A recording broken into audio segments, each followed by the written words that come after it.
You're at 109 right now. So I want to tell you about my trip to Zanzibar. Now, first off, today is July 18th. I'm recording this at 10:35 p.m. on July 18th, and when I woke up this morning, I was listening to Tavis Smiley's radio station KBLA, and Dominique DePrima was on her show. Now, Dominique DePrima is yeah, she's a radio celebrity. She's a radio personality, famous. I respect her. She's the daughter of Amiri Baraka, aka or PKA, Leroy Jones, and she's great, awesome. And what she said, or what she was talking about today, was her recent trip to Zanzibar. So I got excited when I heard her talking about Zanzibar because I've been to Zanzibar. So I have something to talk about. We've got something we have something in common that we can discuss. All right. So just to give you some idea, she traveled to Tanzania, and she also went to Kenya recently. And in addition to, okay, Kenya and then Tanzania. But if you go to Tanzania, then you just go to Zanzibar because it's the island right off of the coast there. And that's what she did. She went to Tanzania and Zanzibar. So what I'm going to do with this video is I'm going to talk about my trip to Zanzibar. Coincidentally, Dominique DePrima was in Zanzibar in 2018. And I was there in Zanzibar in 2018. I was there in August of 2018. But during the radio show today, she was talking about how she was there in 2018. So we have even more in common. I'm Larry Wiggs. This is my channel, iSee109. I've met Dominique DePrima. I've talked with her on a number of occasions, and I have even made a video including her. I interviewed her. Now it's been 2 years. 2 years ago, I interviewed her. Anyhow, I have a video with Dominique DePrima on there. So just kudos, salutations, all love to Dominique DePrima. She's dope. For those of you who don't know who Dominique DePrima is, she's a, I think, West Coast radio personality. She's been active, that's her career. She's been active, for so many years. I remember her from 92.3 The Beat, or KBLA. No, excuse me, KKBT, 92.3 The Beat, KKBT. And she was also featured on Tupac Shakur's song. At the time, Tupac was going by the name Machiavelli, and he released a song called "To Live and Die in L.A." And the intro to Live and Die in L.A. features Dominique DePrima's voice. Actually, it's a soundbite from one of the radio shows where she's asking a listener, a radio listener, about Tupac's lyrics in his song "Hit 'Em Up," actually. So, Dominique DePrima is a legend. Her family, her dad, legendary. And so let's get into this. So Dominique DePrima recently traveled to Tanzania and Zanzibar, and she was there in 2018, and I was there in 2018. So let's go over my trip from 2018, because her recent trip has made my past trip relevant, because now I can talk about it, basically. And this is the thing about travel. Like, when we do travel, then we have, new points of reference to talk about. We don't have to talk about the same things that are happening in our city. Now we can talk about global ideals, global issues, and we have new points of references to share and discuss. So again, kudos to Dominique DePrima and the KBLA staff. Shout out to Miles, who was on the trip as well. Miles and and Dominique. We're talking about Zanzibar today. All right, now it's my turn. Let's talk about Zanzibar. This is the Zanzibari flag right here, and I took a photo of this. This is a pendant that I was wearing. This is a pendant. It has America, a map of America inside of Africa, because it just, it shows, it's a comparison of the size of America versus Africa. Africa will swallow America, basically, as well as many other nations. I bought that pendant in Japan. I bought it from Goody. Goody is a Japanese man who runs a soul and R&B bar, a little dive bar, soul and R&B dive bar in Fukuoka, Japan. Really good dude. First time I met Goody, he asked me, he said, "You're from LA?" I said, "Yeah." He said, "Do you know Crenshaw?" And I was like, "Do I?" All right, so Goody is an excellent dude, and he had these Africa pendants to go on necklaces with America inside, and I was like, man, that's me. I'm African American. I need that pendant now. So I bought one of them. I bought this from him. He was like, right on, so brother.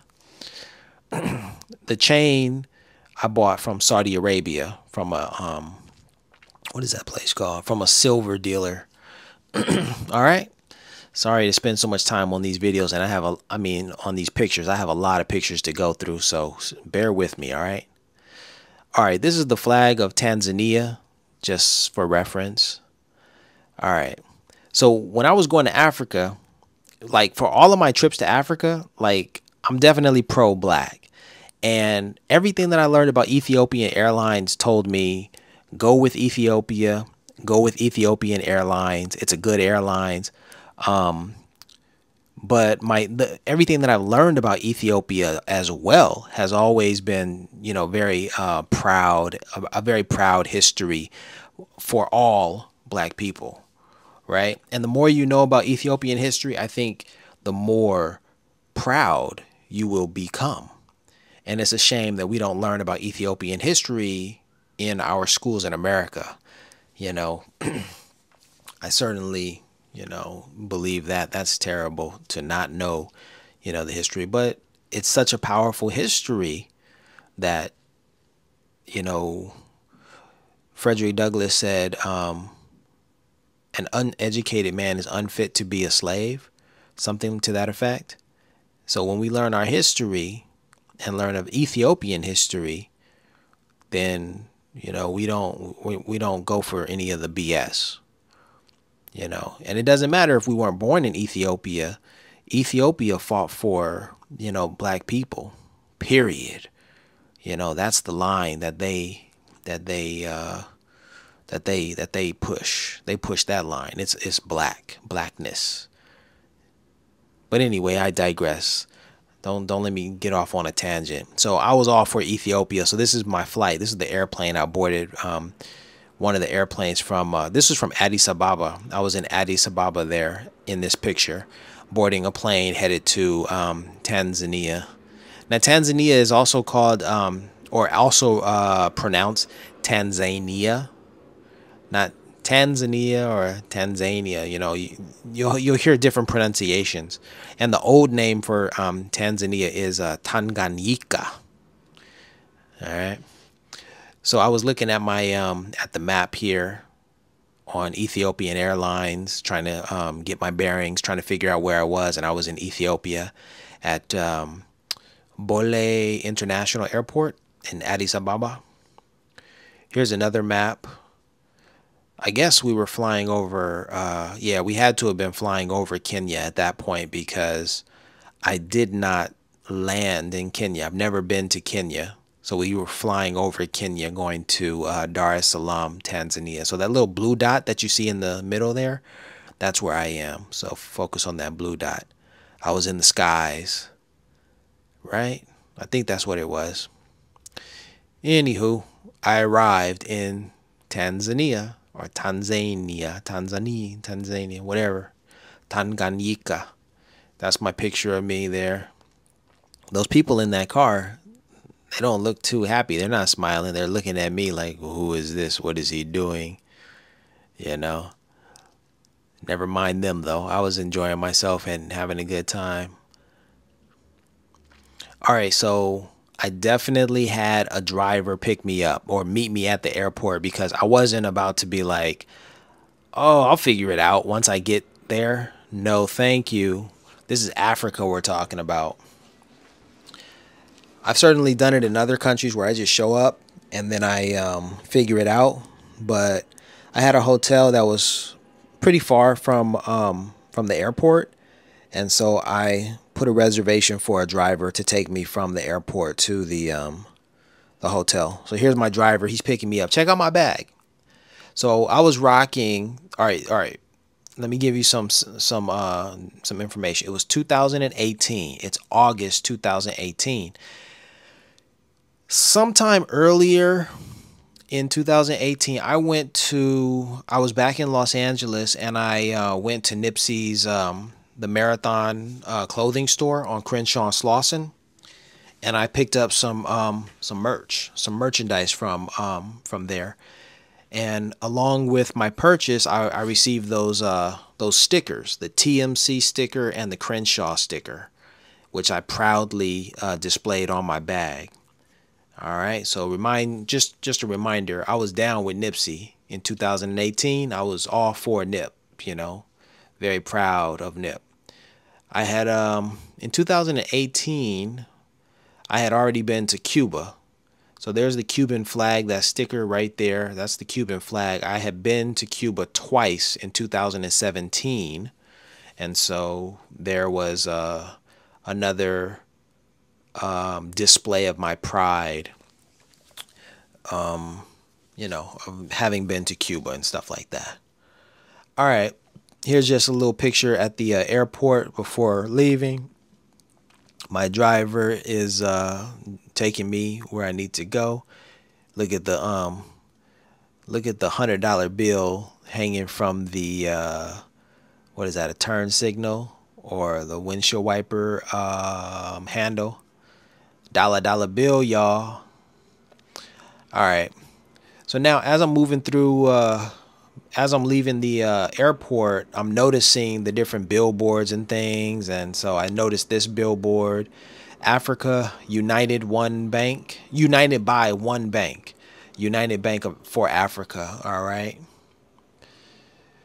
I took this picture. Oh, notice I'm on the left side. The driver is on the right side. Okay, so in Tanzania, it's the opposite. So there I am on the left side of the car, because in Los Angeles, I would have been on the right side. The passenger's on the right. That's because Tanzania was colonized by the British. And so if you go to London, if you go to England, then you know that they're driving on the left side of the road. It's backwards, right? So that's why that's happening here. So look at even the traffic. Like, we're on the left side of the road over there. Even though on the right side it looks like it's closed down, but we're on the left side driving. Anywho, I took this picture because see that black man in the advertisement up there? That was the reason I wanted to take that photo. I wanted to show that in Africa, you see black models, you see black people representing, products or marketing. Whereas in America, you see more, white people or fair complected people. But in Africa, dark people, which is beautiful. And then the other thing about it is I saw an advertisement with Flavor Flav and Chuck D. And I was like, yo, that's awesome. So that's what's up. Now, okay, guys, I did not notice this. I did not notice this until I looked at this picture right now. There's 109 on that bus. Look at so when I took this picture, I was taking the picture of the black man on the billboard, and I was not even looking. I wasn't even looking for 109, but 109 is on that bus right in front of me. Look at the red circle in front, not the license plate, but the red circle. It says 109573. I didn't even know that until right this minute as I'm recording this on July 18th. Isn't that something? Wow. All right, I'm going to have to post that to my Instagram page when I'm finished recording here. We have a lot of pictures to go through. Here we go. All right, so I guess we made it to the hotel because the guy is carrying my bags from the car to the hotel. We're moving through the streets of Tanzania to get to... Wait a minute, that's not right. I went back to this picture because... Oh, okay, so this is a different dude. This is a different dude. Excuse me. No, all Africans don't look alike. This is not my driver. This is another guy. This is the next day. All right. The next day, I'm going to the ferry, and this guy is helping me at the ferry. So this is the next day. So the first day I went to the hotel, had dinner or whatever, went to sleep, woke up the next day, ready to go catch a ferry. So just behind this picture shows where my bag is. See the black bag right there with the England, Portugal, with those flags right there? That's my bag. And I wanted proof because I'm like, oh, shoot, what if they lose my bag? I'm like, I need pictures. I need proof. Anyway, there's my bag in VIP Royal section. I don't know why they put it there. I didn't ask for that. They're probably like, oh, he's an American, so give him VIP, whatever. This is the ferry that we were going to take from Tanzania to Zanzibar. I have to tell you, man, I was so worried that I wasn't going to get on that ferry because when I showed up, oh my gosh, there was a whole line of Africans, of dark Africans. And I was like, do I just stand in line with these people? Like, I don't look like them. They're, which one of these isn't like the others? And it's me. I'm black and I'm like, I'm good. I'm with my people. But at the same time, I'm like, I'm not like them. They not like us. They not like me. I'm not like them. That type of, I was like, oh man, what's going on? So I got in line and I think someone saw me and they were just like, what are you doing? Like, come here, come to the front. And I was like, cut in front of all these people. See, I don't like doing that. I remember I was in Poland. And basically, I needed to cut to the front of the line because I almost missed my flight messing around trying to be polite when I was in Poland. But sometimes you have to just push the issue and just be like, I'm a foreigner here. I don't know the rules. Just, help me. And basically, that's what got me on that ferry. At some point, someone was like, what are you doing in this line? And I'm like, I'm trying to get on the ferry. I'm an American. They're like, get out of this line, dude. Go to the front of the line. I was like, are you serious? That's rude. But anyway, I made it on the ferry. My bag is over there in VIP Royal. I thought I was just a normal black man, just a normal traveler, but no, I'm VIP. So, all right, that's my email address and what used to be my phone number and all on my bag, tags and all that kind of stuff there. I need to blur this out so you don't get any of my personal information, but these are the documents that I needed to sign in order to board and enter Zanzibar. You know what? You're supposed to have a yellow fever vaccination in order to enter Zanzibar, and I didn't have a yellow fever card, but there I am meeting my my tour guide.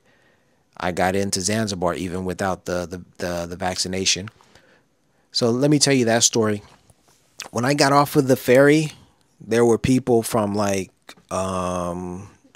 what is Center for Disease Control, basically. These were Africans, and they were like, okay, you have to have vaccination in order to enter Zanzibar. And I was like, oh shoot, but I haven't been vaccinated.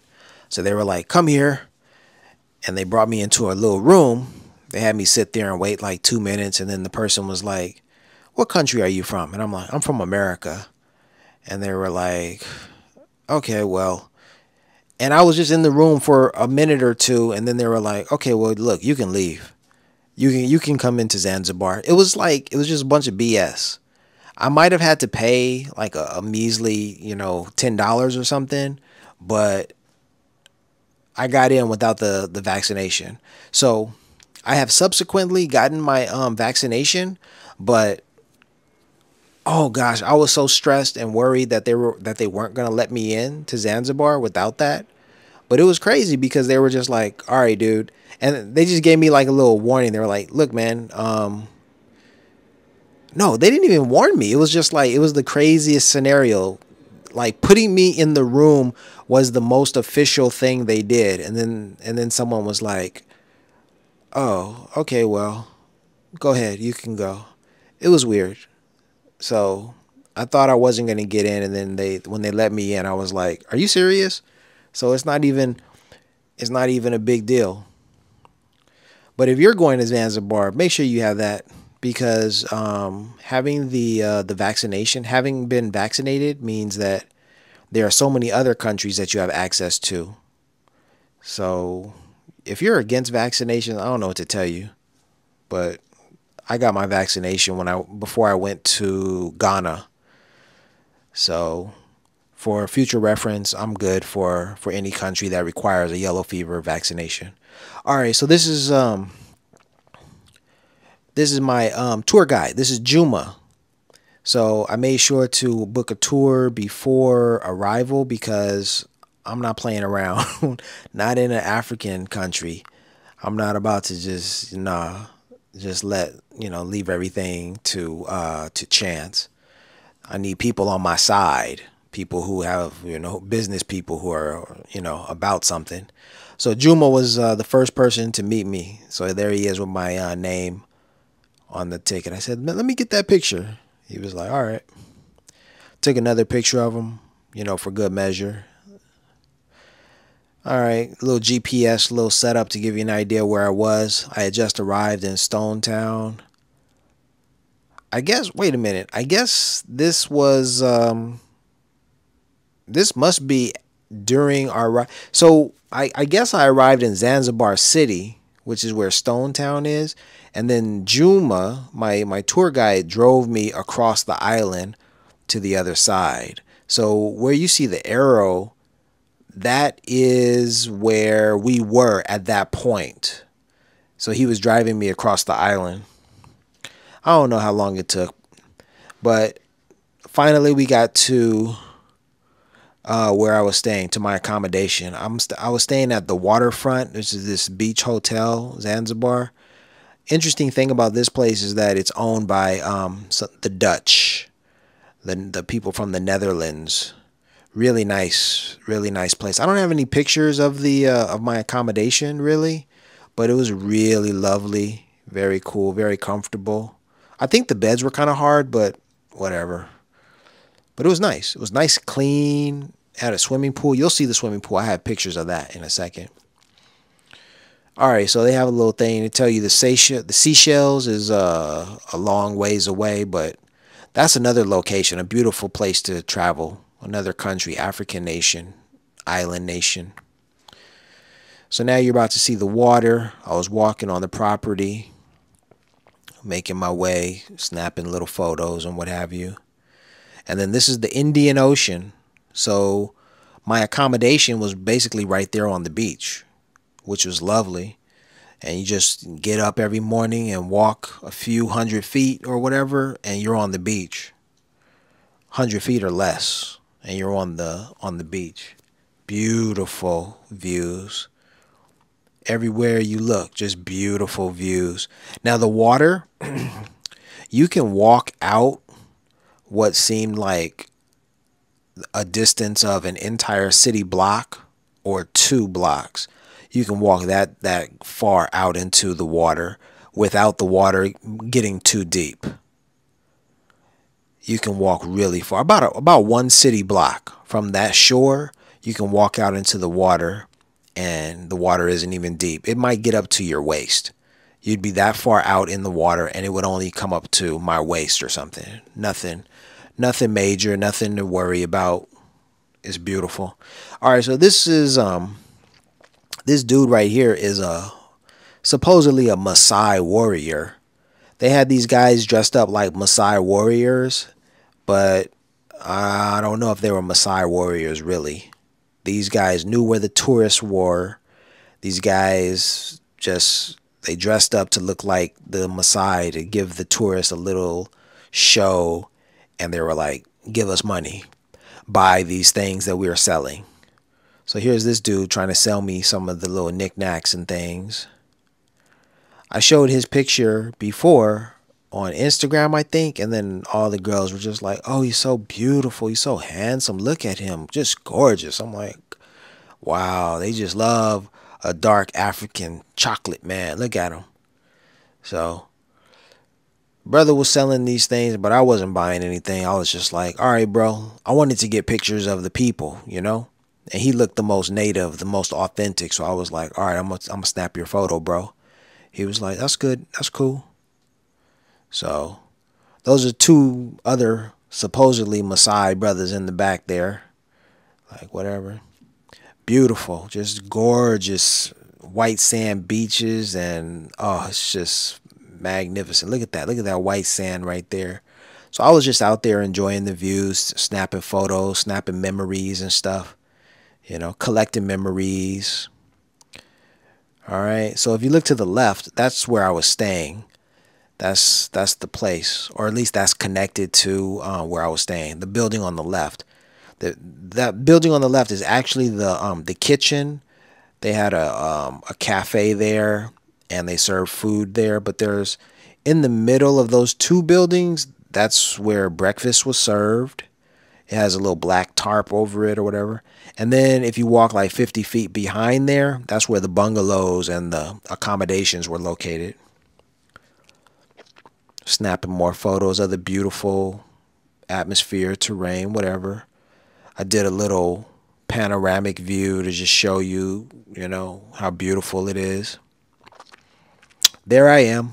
I look like, man, I look chunky there, overweight.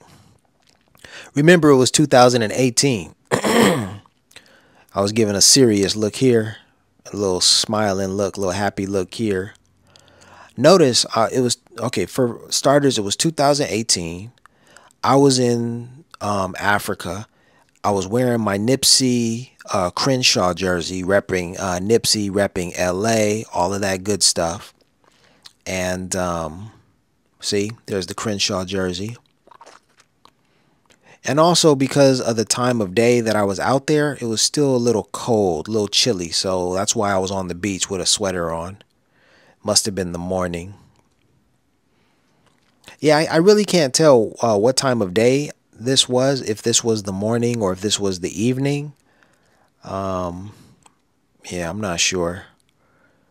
The photos I took that have the data or have the actual information about when the photos were taken, that information, well, I just don't have that information connected or linked to these photos right here. These photos are copies of the originals. And so these photos were taken in 2018, but the information says that I transferred these photos in 2020.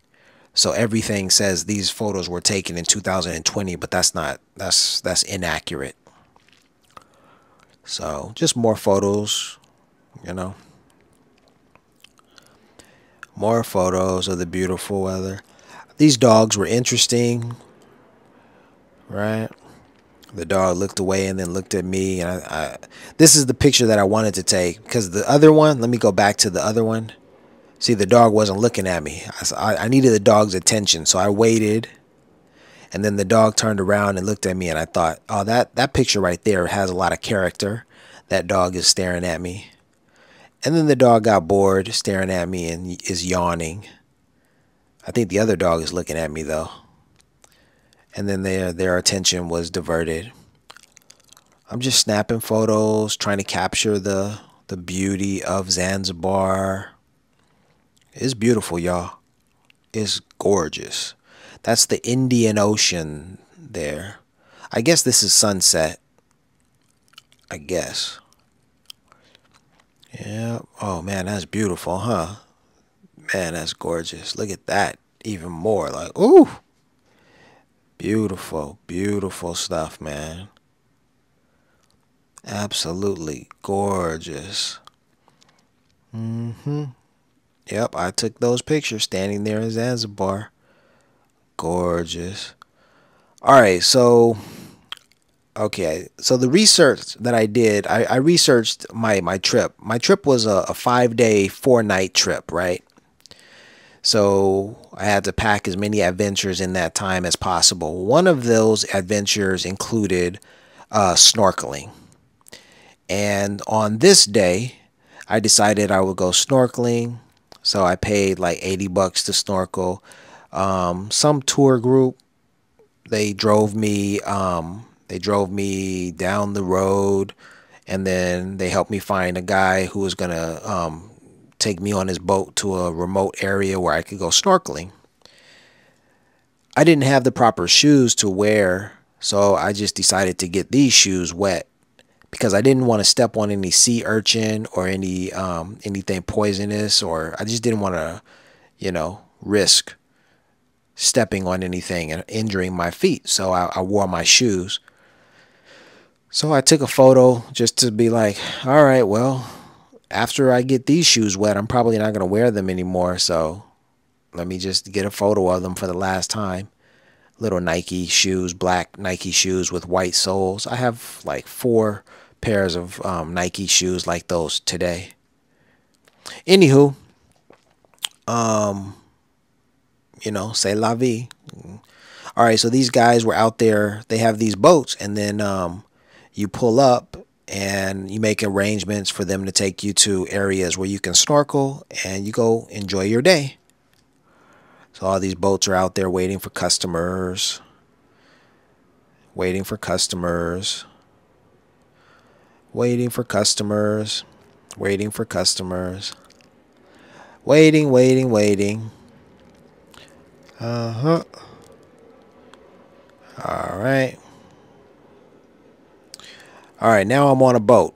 I got a boat, and we're headed to that island over there in the distance. Now that island, we cannot go. We cannot park there. You can't pull up and walk on that island. That island has been rented by Bill Gates, or it's been leased. It's been leased by Bill Gates. So you're forbidden to go over there. And then there's coral reef over there, so you can't. It's a endangered, species area or whatever, endangered habitat. So you gotta be respectful, follow the rules. But we can take the boat near it, park the boat. I can jump out and I can swim around the coral. So that was the plan. So the dude, drives the boat on out there. That's my driver. It was just me and him. That's it. Just me and him.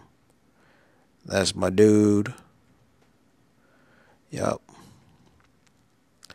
More photos of him. All right. So now we got closer to the island, and he gave me a snorkel, and I was ready to just jump in and have a good time. So and fins. He gave me fins as well. So there I am in the water. There were dolphins in that water. There were many dolphins. They did not swim close to me. They weren't near me, but I could see them in the water. And they swam at a greater depth. Like they were maybe 12 feet, below me. But that was pretty cool to see dolphins in the water. I'm giving the dude, I'm giving him a thumbs up. But behind me, that's the island. We can't go to that island.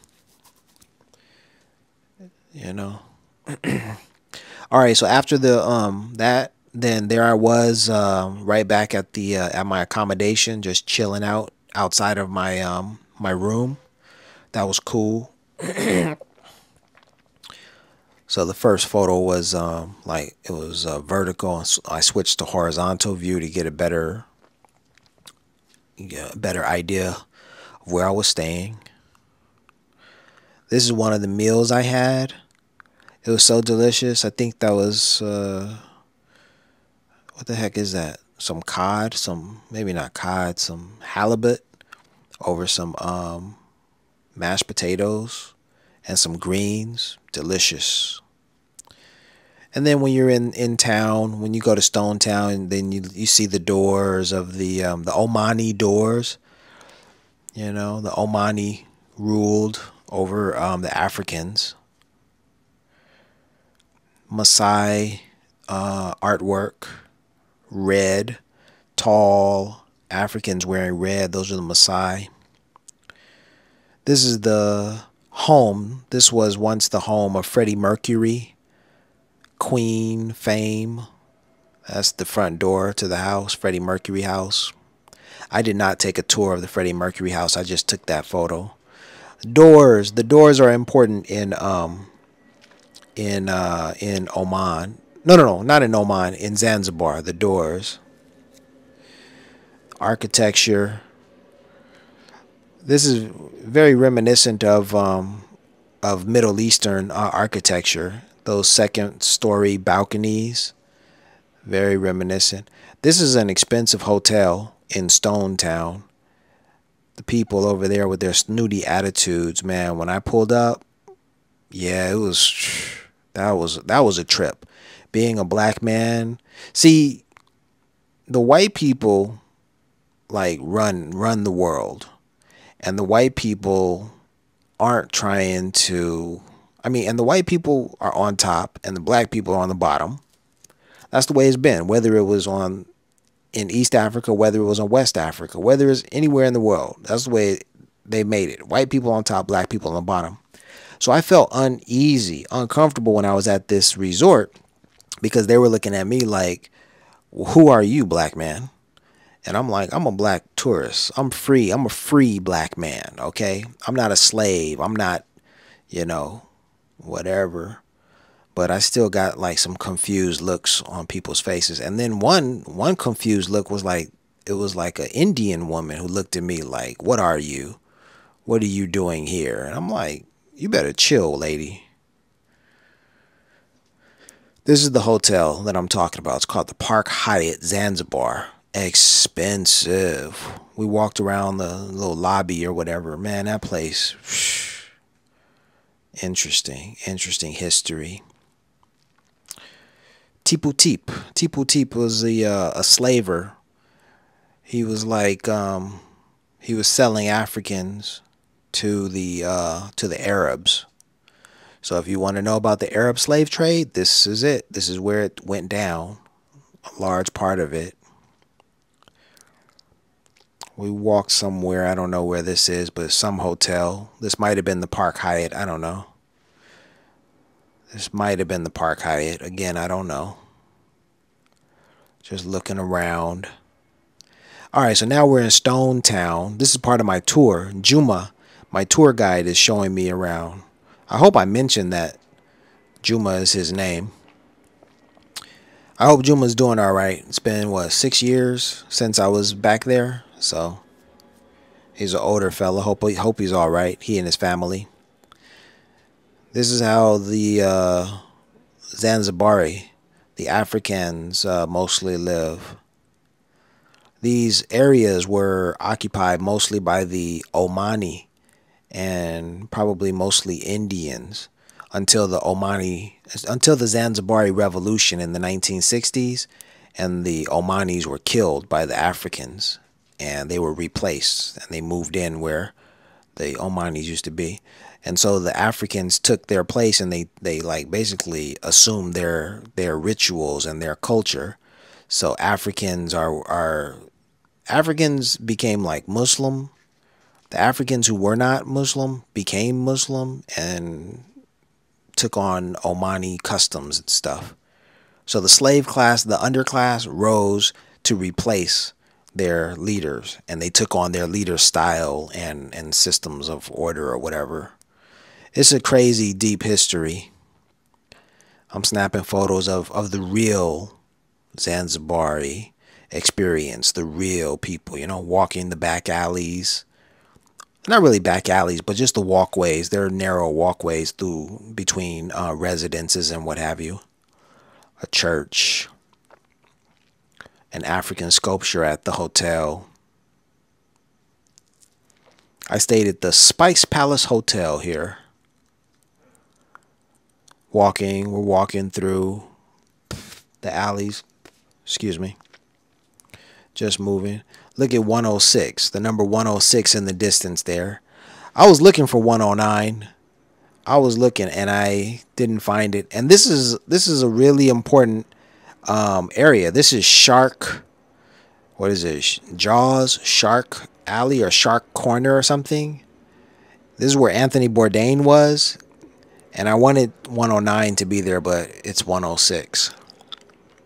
There's Juma, my tour guide, in front of the 106, not 109 building address and all. Anthony Bourdain was here, which was cool. Watched the episode of Zanzibar, whatever show it was, No Reservations, Parts Unknown, whatever Anthony Bourdain was on. Watch one of the Zanzibar episodes and you'll see this there. Yep. Real life in Zanzibar, 2018. Yeah, so this is August 2018. So Anthony Bourdain had already committed suicide. I think he committed suicide in like March. So this is August. So I was in Madrid, Spain, when I got the news that Anthony Bourdain committed suicide, and he was in France, not too far away geographically. Yeah, this is Jaws Corner. If you look in the left and see the Jaws mural, and atop the image of Jaws, you see Jaws Corner. So that's where Bourdain was. Famous. That's a very famous corner. That's where the men congregate, talk, play games, eat, drink coffee, and what have you. Yeah. Selling their wares. Look at that rooftop Jaws restaurant. You dig? I did not go to the rooftop Jaws restaurant. Again, this is the area, and as you can see, the men are sitting around. They meet, they talk, shake hands, they converse. You know, it's a meeting place. You have some tourists as well there. You know, talk about the daily happenings, the news, whatever. That's what it's all about. Another door. Yep. All right, so now I was able to get some photos of the people, right? The Zanzibari. I'm walking through the narrow street here. I see a woman. I see young girls. A woman is selling some I forgot what this stuff is. That red stuff on the table there, I think they chew that, and it turns their teeth red, I think. I forgot what that is. You suck on that, I think. I don't know. But that's really important to their culture. The little girls. Keep moving. Here come the little boys, you know, talking, chilling, talking about sports, talking about whatever. I was wondering why they weren't in school. Maybe they were taking a break. I don't know. Little dudes chilling. The one thing that I noticed about these boys is I was like, they look like little black boys from Los Angeles. You know, little school children, school-age boys in Los Angeles, little black boys. That's what I saw. I was like, man. So there we go. In Zanzibar, the little boys. But again, they weren't in school. They weren't doing something. They weren't productive. They were just sitting out there chilling. Which is interesting because, like, it's natural. It's a natural thing to just chill out, to watch, to observe, and to be amongst your peers. But, you know, in America, they call that a gang. You know, they outlaw standing around, loitering and stuff. You have to be doing something. Ugh, it's like whatever. More Zanzibari life, people, young people. I don't know what that building is, so maybe they were taking a break. and going back to work. I don't know. A young Zanzibari woman. Yep.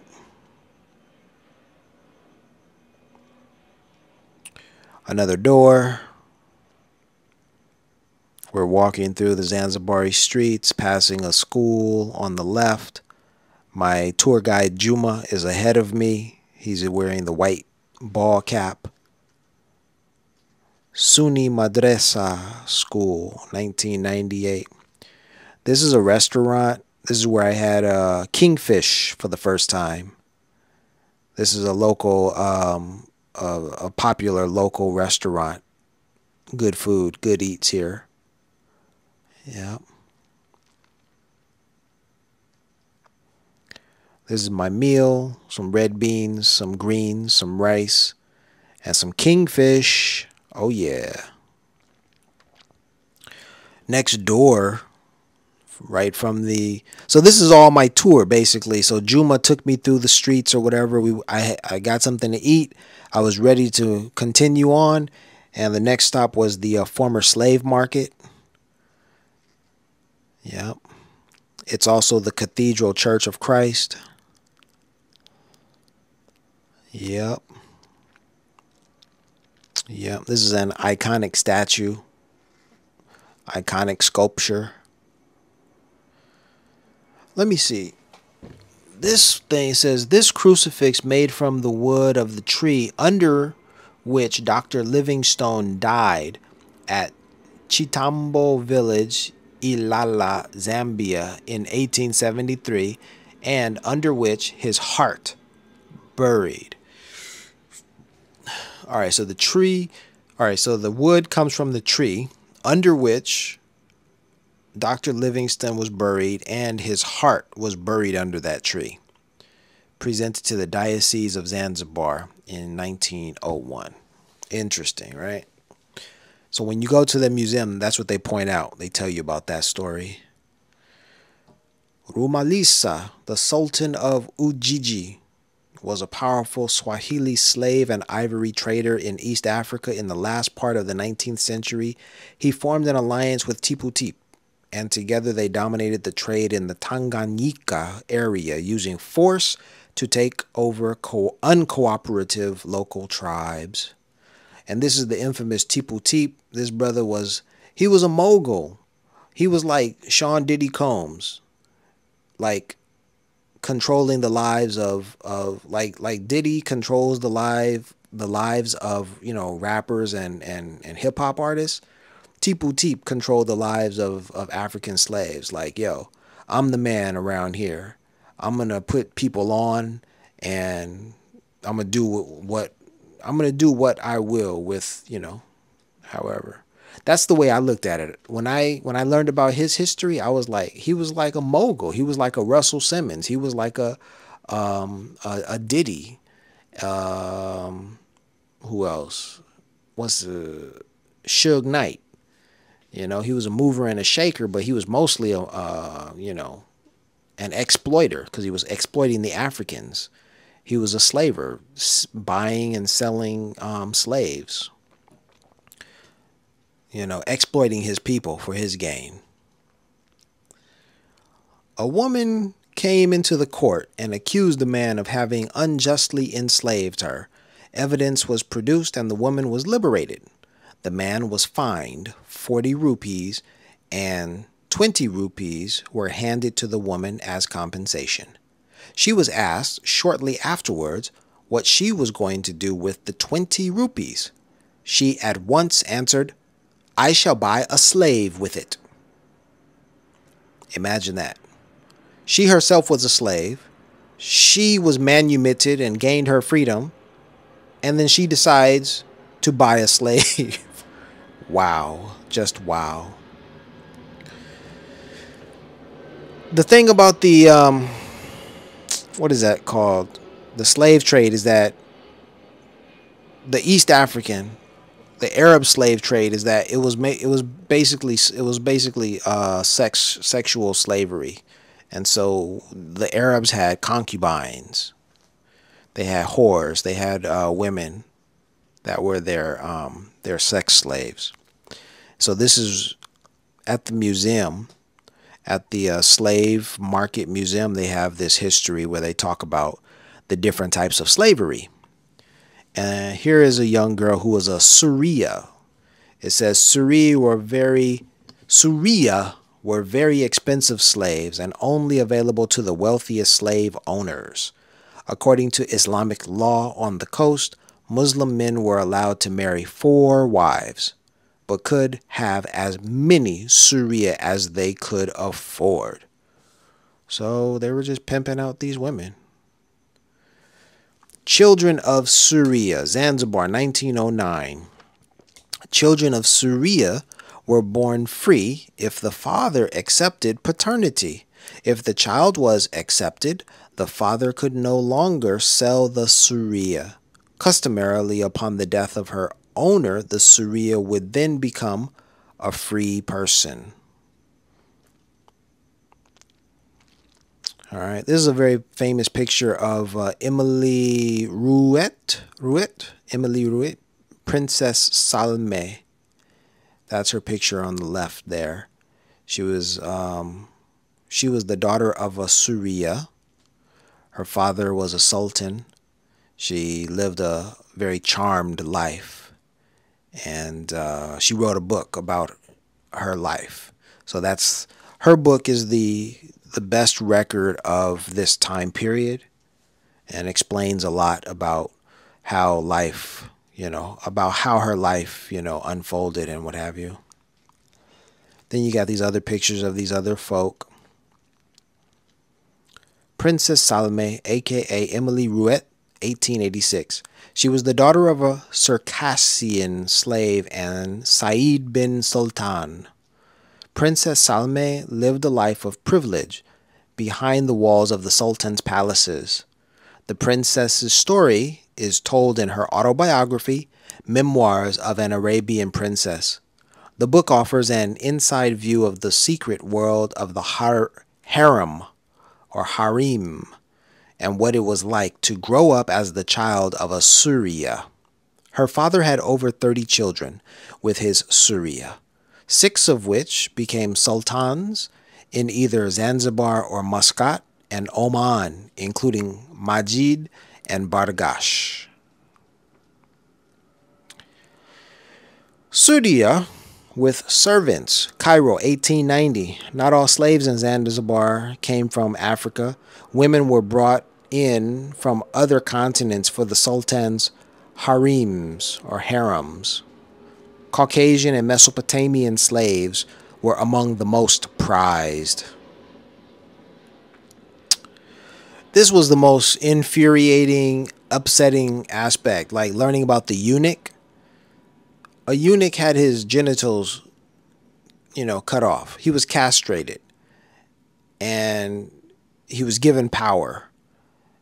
I mean, that's just terrible. To be a man, to not have your balls, and then, and only then, are you given power after your balls are cut off? Like, what a tragic reality.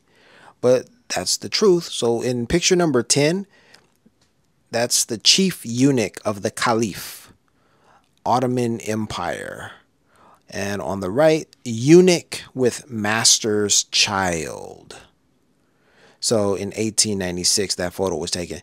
Many boy slaves sent to Asia had their genitals removed by their captors to become eunuchs. A majority of these boys did not survive the mutilation, but those that did were sold at the highest prices at the market. Eunuchs were used in Zanzibar to guard the harem or harem and considered a symbol of wealth. In some countries, eunuchs held positions of great power in government and the military. But who would ever want to be a eunuch? That is just the most, it's like a drone beetle. No, not beetle, but a bee, a drone, a worker bee or something like. Maybe like there is no future. You're the end of your bloodline. I mean, Unless you choose that, I mean, that's terrible. Unless you choose to be the end of your bloodline, it's terrible not to even have the option of having children. Their nuts were cut off.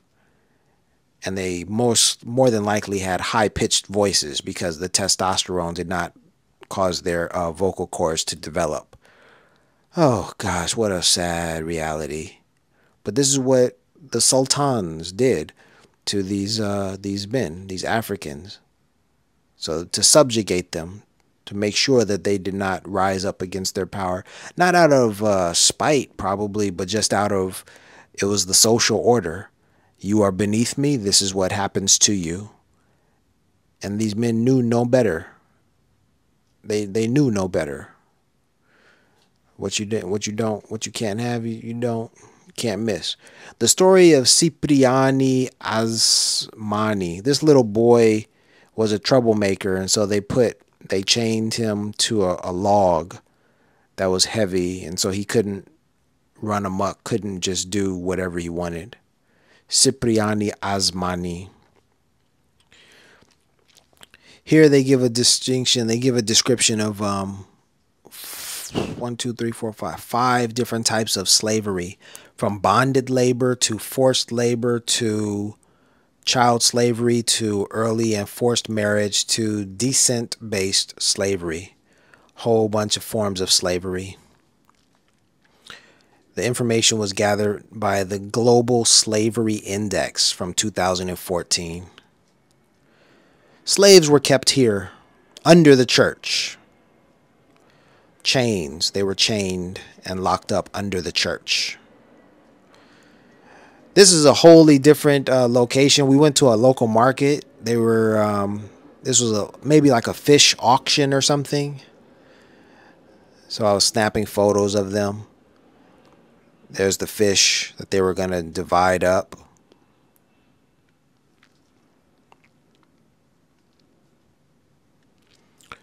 If I had to guess, this is yucca. If I had to guess, those are plantains and yucca. And those are yams. That's a true yam. In America, we look at sweet potatoes and we call them yams, but no, we don't know what yams are. In America, for the most part, we don't have these in America. They're not available everywhere. You can go to some ethnic markets and find a yam, but for the most part, you go to Ralph's, you go to those big places, and you won't find these. These are a true yam, African yam, but we use the word yams to describe sweet potatoes. And the sweet potato and these yams, they do not have the same taste. They do not taste the same. Wait a minute. If you look there in the back of the photo, I think those are sweet potatoes. Sweet potatoes grow in Africa. So it would not surprise me if those are sweet potatoes in the back there. But in the foreground, in the front there of the picture, those are yams. Yams are bitter. They taste bitter. The sweet potatoes are sweet, but the yams are bitter. Yep. I think that's jackfruit. Yep, beautiful jackfruit. I forgot what those are called. They have them in, I remember seeing these last in Puerto Rico. I think Puerto Rico and Ecuador. I remember Puerto Rico because my cousin and I ate these. She bought some and shared them with me, and we had those. Those were good. I don't know what those are. I thought those were like cashew fruit, like the cashew nut at the top, but I don't think that's what that is. I don't know what that is. There's a local market. More food at the local market. Just getting an idea. This is some good food. You know, you get these ingredients. If you can afford these ingredients, you can take them home and make a delicious meal. So the food in Zanzibar was delicious. Don't even get it twisted. They know how to put these ingredients together and make a meal. A delicious meal for sure. All right, in the foreground, you see you see Juma, my tour guide. He's in front of me. I'm following him through the local market. Cilantro or coriander and radish and bell peppers and onions and garlic and ginger and oh yeah, and peppers, chili peppers and some lettuce or something. And man, look at that good stuff. Is that okra? I can't tell. Some huge okra if that is. Is that okra between the peppers, the bell peppers? Those long sticks? I don't know what those are. No, no, no, no. Okay, there's okra back there. Okra is way over there next to those lemons and limes. That's where the okra is. But something over there in between those bell peppers, I don't know what that is. Oh, cilantro or coriander. Love me some of that. Delicious spices. So the cuisine in Zanzibar is a collection. It's an amalgamation. It's a fusion of Indian, African, Middle Eastern. You know, it's a fusion. There's a lot of different influences, cultural influences. So the food is good. All right. Just snapping photos. This was like one of the last places I visited. This art store. I bought the what did I buy there? I bought this it's kind of like a blanket, but you put it on the wall. I have it displayed in my living room. It's nice. There I am in front of another door. That shirt I'm wearing, I bought that in Sri Lanka. And those are the shoes that I wore in the water. I guess the shoes dried and they were okay to wear. Just a couple more days until I switched up and got another pair of shoes, because after them being wet like that, the mildew would set in, so I didn't wear those much longer. I think this is on the last day, just hours before. No, no, no, not the last day, because I left in the morning, and this is just, we were just walking around, and I was just taking pictures at the beach. That's a big famous tree, old tree out there. Can you imagine that tree's been there for hundreds of years? It's seen many changes in Stone Town. Right here on the beach. Yep. Or the Corniche. There's Juma, my tour guide. I'm following him. Interesting how he has a Chinese bag, you know. Chinese influences everywhere, and look, he's got a little bag with Chinese characters on it. Walking down the Corniche, looking at the water, Indian Ocean. There I am.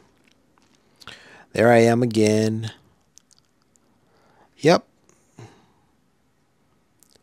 I forgot the history of that building, but it's just another famous building in Stone Town.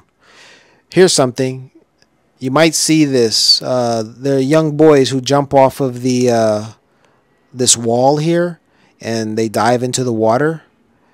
I've seen it on Instagram, and I've actually seen it in person. I've seen them do it. So these boys here are jumping off of the steps, diving into the water here, swimming. It's a local pastime. It's what the Zanzibari do, the Zanzibari boys. They'll jump into the water, dive into the water. As you can see, a young boy is diving in there. You know, that's one area, but they'll run and they'll jump off of the edge. You know, those boys are jumping off of the stairs, but they will jump off of the edge, run and then jump. So that's what they do to have fun. Yep. I didn't do it. I'm not jumping in that water. It's a rite of passage for these young boys to jump in and do that thing. I'm a tourist. More pictures of Stone Town, the Corniche, a ferry over there. I think that ferry transports vehicles, though. That's not the ferry that I was taking. All right, so this is back on the other side of the island with the guys who called themselves Maasai warriors. They dressed in what looked like Maasai colors and all. But the dude with the glass, I mean, all of them with glasses, they look like they're too cool. They're Hollywood actors. They're not Maasai warriors. They're not tribesmen from the Maasai. These are actors. These are young boys who ditched school and decided to pick up tourist dollars by pretending to be Maasai tribesmen. At least that's what they, that's what I've heard. That's terrible if they really are Maasai warriors or what have you. Anywho, there's some black Africans I took pictures of, so I said, hey, whatever. They were cool dudes. Danny, the third dude from the right, yeah, he went by Danny. That was his name. I told him, hey, man, get your boys together. Let me take some pictures of you guys. He was like, all right, let me get the guys together. So he got a group of, what, nine dudes. And they posed for me and all. And he was like, but you got to pay us. I was like, okay.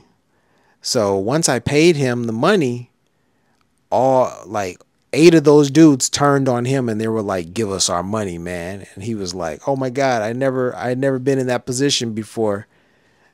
And I was like, hey man, you organized the stuff. You the man. I give you the money. Now you gotta give it out. Yeah, he came back to me. He was like, man, that was a strange situation. I never experienced that. I was like, here I am trying to get a picture with the guys, standing with the Maasai, like, yo, I'm with you. I'm with the fellas. I'm with y'all, There we are. Snapping photos and stuff. Yep. That's the best one, I think. Or maybe, no, that's the best one. This is the best image right here. Yep. Yep, Zanzibar. This is me relaxing on at my accommodation at the poolside. Yeah. I wasn't going to get in the water. I was just relaxing poolside on this day. I went swimming there. I got in the pool, no biggie. But on that day when I snapped the photo, I wasn't trying to do all that. People out there are like hang gliding or something. In the background, you see that orange thing in the air. That's like somebody hang gliding. I don't know what that's called, but surfing, windsurfing, maybe. A lot of people go out there for those types of sports. A lot of white people. Yep. Beautiful, beautiful views. This man right here, he wanted to be called Jack Sparrow. So I'm out there just playing with the moon and these pictures and what have you and snapping photos and all. That guy, he said he preferred to be, he's Jack Sparrow. Like, all right, that's Jack Sparrow of Zanzibar. Playing with the little trick shots. Yep. Yep, just doing it. Beautiful views. Somebody was out there trying to windsurf, maybe? Parasail, paraglide? I don't know what that is. See, there's somebody right there. Wind sailing, I guess. Parasailing. A lot of people out there doing that. A lot of people out there doing that. Hey, I got the trick shot. I got it right this time, I guess. Still light. Or it's light enough for someone to be out. That's the moonlight. That's the moonlight. And there's plenty of light for that person to be out there doing that activity. Look at that. They were still out there at that time. Yep. Snapping photos. That's what I do. Snapping photos. Beautiful, beautiful stuff. If I had a better camera, I would have been able to capture the picture better. But, I was just using a cell phone. Was it an iPhone? I think, yeah, I had an iPhone by that point. Little panoramic view there. Someone drew a dolphin on the beach, so I wanted to take a photo of it. And they put a crown on the dolphin's head. I thought that was unique and interesting. Took a couple of photos of that. kept it moving,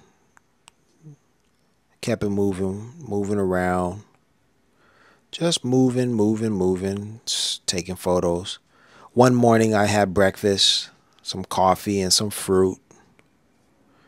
I walked out into the water just to give you an idea. There I am. I'm out there in the water. I walked out there. I'm standing in the water, very far from the shore, but the water doesn't come up so high. I just wanted to show you how far you can walk from the shore and still the water didn't go that very high. I'm standing in the water there. So I'm still standing in the water, far from the shore.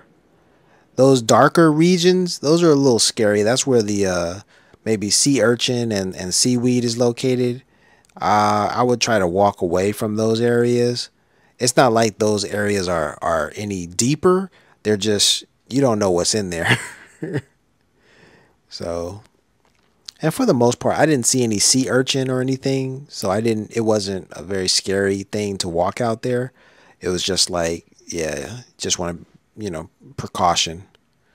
Isn't that beautiful? The water and the sky. Oh, that's gorgeous. There I was standing in the water looking back at the shore. Look how far away I am. And still the water is very, very shallow. Here's another example of how shallow the water is and how far out you have to go to get it.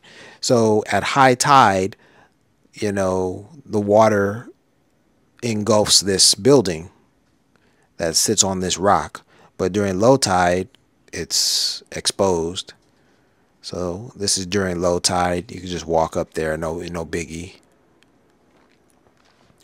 I think it's a restaurant. No, it looks like a house. The Rock. I think it's a restaurant. The Rock, the restaurant. This is their menu. What is this? Story of Swema. We were so closely packed that not only could I not turn, but not even breathe. Thus, it was that we passed 6 long days and nights. Hunger, thirst, seasickness, the sudden transition from great heat to insupportable cold, the impossibility of laying down one's head for a moment because of lack of space. From the story of Swema, history of a little slave girl buried alive from 1866. Oh my gosh. Story of Swema, told by a British East Indian Army infantry private. The story of Rashid bin Hassani. The next night, we were landed in Zanzibar and hidden in a coconut plantation at Fuoni, where we remained 7 days. Each day, Saidi took 2 of us into the town and to the market and handed us over to the market master, an Arab called Saidi Ram. I stayed 3 days with Saidi, and then I saw a man wearing a turban come to the market and say, Bibi Zemzem, the sister of Said Bargash, the Sultan of Zanzibar, wants some slaves. Go and pick some out. Perhaps 20 of us were picked out, taken to her house, and lined up. Out came an enormously fat woman with gold earrings and gold nose rings. She picked out 10, saying, that one, that one, that one, and counted out 10. I was bought for 40 reals, 60 rupees. Jeez. Bargash. This is a portrait of Bargash bin Said al-Busaid, second Sultan of Zanzibar. Bargash is known for creating the infrastructure of Stone Town. He built roads, parks, hospitals, piped water, and public baths, including Hammamni public baths and the House of Wonders. I mentioned this little boy right here. Story of Cipriani Asmani. Cipriani Asmani was a slave as a child in Zanzibar. When he was about 6 years old, he tried to run away. For punishment, he was chained to a log The log weighed more than 32 pounds, and he could only move about by carrying it on his head. He had been chained to the log for more than a year when a missionary rescued him in July 1895. Wow. Sir John Kirk, Sultan Majid, and Captain Lloyd Matthews, Zanzibar. Some slaves taken from Zanzibar to the Persian Gulf were seeking manumission at consulates in Basra and Bahrain as late as the 1930s. I used to visit Bahrain many times. So this story was fascinating to me because history came to life for me. Bahrain, Oman, Zanzibar.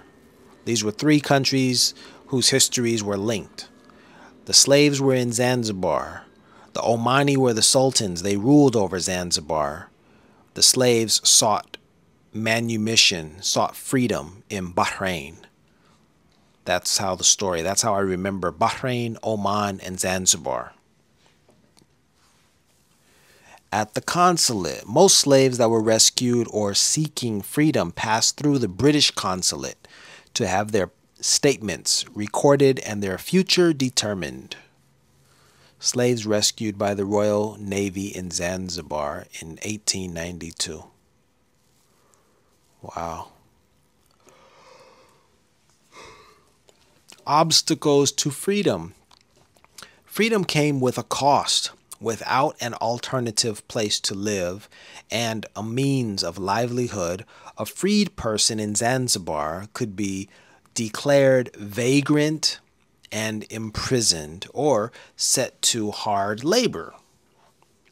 A freed slave would be separated from their children if their master owned them. Any land acquired as a slave would be forfeited. Freed slaves feared losing the household's protection. If the owners were not harsh, many chose to stay with them. Slaves on plantations were usually illiterate. They were often unaware of their rights or discouraged from applying by their masters. Even some government officials discouraged manumission, believing a mass exit from slavery would destabilize the economy and be a threat to social order. Yet there was ambivalence towards emancipation by slaves as well. On Pemba Island, especially, there were few viable choices for freed lives. Only around 15% there chose government emancipation. Identity, creating identity. Let's see. After emancipation, former slaves began to adopt forms of dress previously forbidden according to their beliefs and inclinations. Women wore head coverings to show modesty, the norm in a Muslim society. Many favored bright kangas, which resembled the finery of their former Arab mistresses. Men chose the kanzu, a full-length robe that made them feel dignified, and kofiyas, a local style of hat. Following abolition, many freed people also appear to have re-identified themselves as Swahili.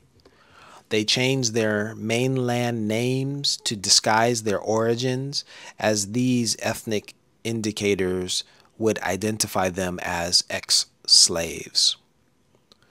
Football became very popular with freed male slaves. They joined football clubs, competing in rival teams, as they had in earlier traditions of Ingoma dance.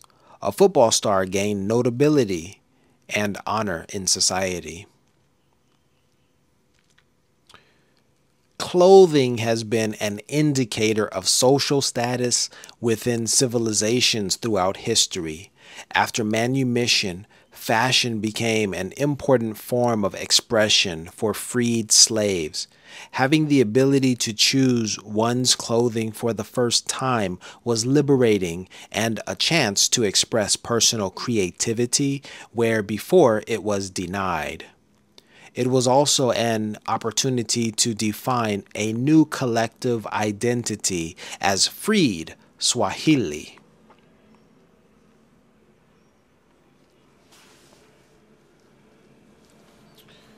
Lukmaan, the restaurant where I had the kingfish. Sunset from the English Club at Zanzibar. The English Club, a famous hotel and restaurant. They said this is one of the locations for the best sunset views, so we went inside there. Sunset Bar. Photos and photos and photos. Photos from the beach. This man and his masks. He had so many masks in his store. So I asked him to take a photo of his collection. He said, "Go ahead. Look at all those masks."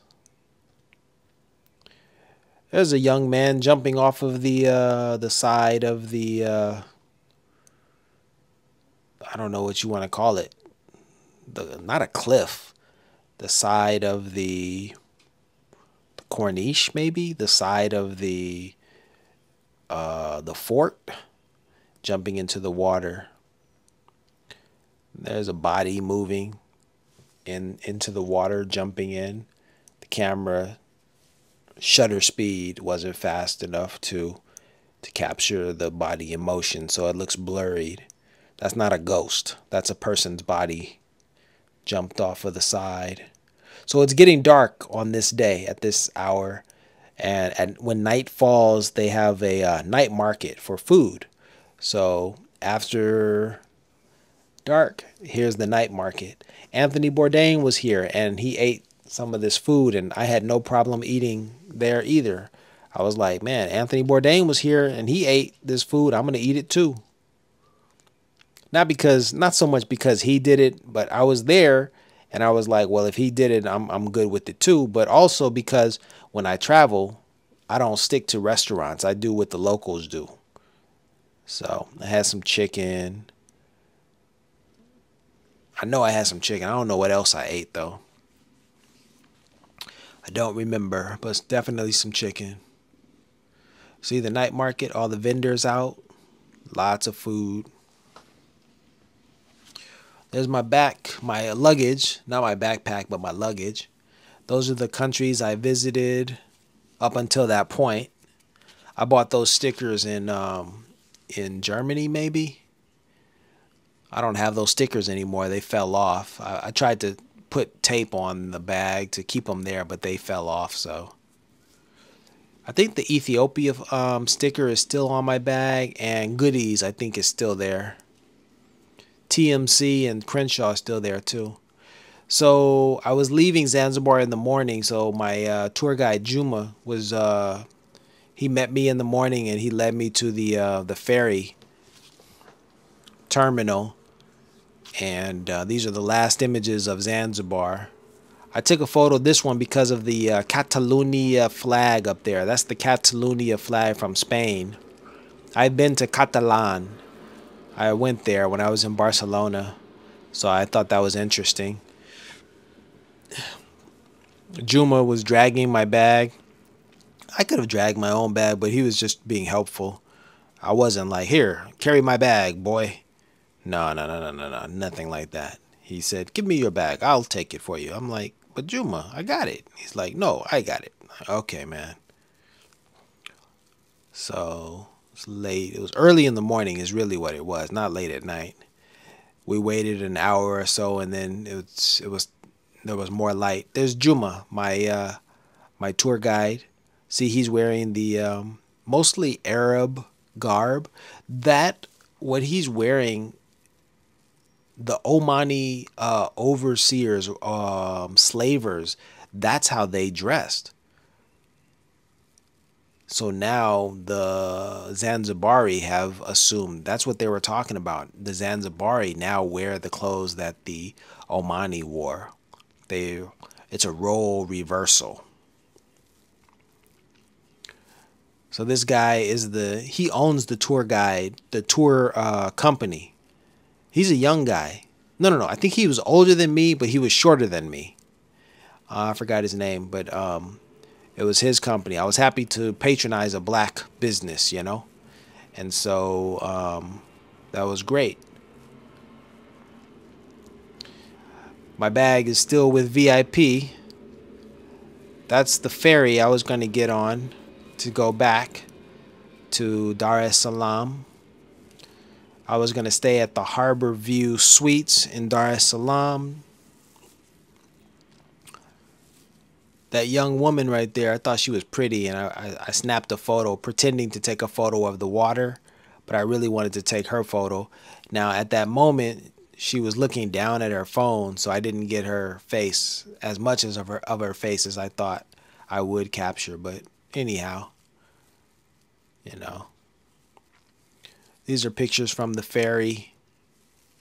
That's an image that shows where we were in relation to Zanzibar City and Dar es Salaam.